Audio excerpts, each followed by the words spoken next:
সংবিধান সংস্কার পরিষদ 270 দিনের মধ্যে তাদের দায়িত্ব সম্পাদন করতে না পারেন, তাহলে গণভোটে পাশ হওয়া বিলটি স্বয়ংক্রিয়ভাবে অর্থাৎ আপনা-আপনি সংবিধানের সংশ্লিষ্ট অনুচ্ছেদগুলোকে প্রতিস্থাপন করবে। 270 দিনের দায়িত্ব পালনের পর সংবিধান সংস্কার পরিষদ তার কার্যক্রম সমাপ্ত করবে। নির্বাচনের পর থেকে জাতীয় সংসদ হিসেবে কার্যকর থাকবে, যদিও জাতীয় সংসদের সদস্যরাই সংবিধান সংস্কার পরিষদের সদস্য হচ্ছেন। সংবিধান সংস্কার পরিষদ কার্যকর থাকবে 270 দিন। এই সময়ের মধ্যে সংবিধান সংস্কার পরিষদের সদস্যরা জুলাই জাতীয় সনদে বর্ণিত এবং গণভোটে যদি সকলের জনগণের সম্মতি পাওয়া যায় সেই বিষয়গুলো সংবিধানে সংযুক্ত করার জন্য প্রয়োজনীয় সমস্ত রকম বিধিবিধান, প্রয়োজনীয় সংশোধন, সংযোজন, বিযোজন, পরিবর্ধন, পরিমার্জন করবেন। অধ্যাপক মোহাম্মদ ইউনূসের নেতৃত্বে জাতীয় ঐকমত্য কমিশন প্রতিষ্ঠিত হয় এবং 15ই ফেব্রুয়ারি থেকে জাতীয় ঐকমত্য কমিশন তার কাজ শুরু করে।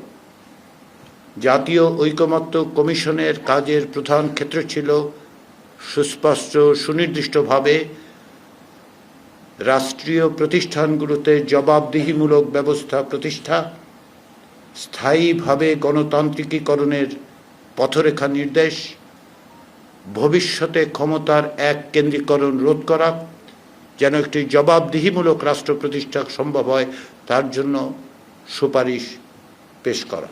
6টি কমিশনের পক্ষ থেকে দেয়া সুপারিশগুলোকে ভিত্তি করে জাতীয় ঐকমত্য কমিশন 166টি সুপারিশ রাজনৈতিক দলগুলোর কাছে প্রেরণ করে তাদের মতামত চায় এবং মার্চ মাস থেকে শুরু করে 2 মাস ধরে আলাদাভাবে রাজনৈতিক দলগুলোর সাথে আলোচনা করে। তার আগেই রাজনৈতিক দলের পক্ষ থেকে ওই 166টি সুপারিশের ব্যাপারে তাদের লিখিত মতামত আমাদের কাছে প্রেরণ করা হয়েছিল। জুলাই জাতীয় সনদ 2025-এর ব্যাপারে সকলের মতামত সন্নিবেশিত করে খসড়া তৈরির পাশাপাশি জুলাই মাসের শেষ পর্যায়ে রাজনৈতিক দলগুলোর পক্ষ থেকে আমাদেরকে অনুরোধ করা হয় যেন আমরা সরকারকে এই বিষয়গুলো অর্থাৎ যে সকল বিষয়ে সিদ্ধান্ত এবং ঐক্যমত্য প্রতিষ্ঠিত হয়েছে সেগুলো বাস্তবায়নের পথ নির্দেশ করে সুপারিশ করি। আইনি ভিত্তি প্রদান, বাস্তবায়নের রূপরেখা নির্দেশ করার জন্য রাজনৈতিক দলগুলোর অনুরোধের প্রেক্ষাপটে আমরা একটি বিশেষজ্ঞ দলের সাহায্য নিয়েছি, যাতে অন্তর্ভুক্ত ছিলেন 2 জন সাবেক বিচারপতি, 3 জন আইনজীবী এবং 1 জন আইনের শিক্ষক। রাজনৈতিক দলগুলোর মতামত,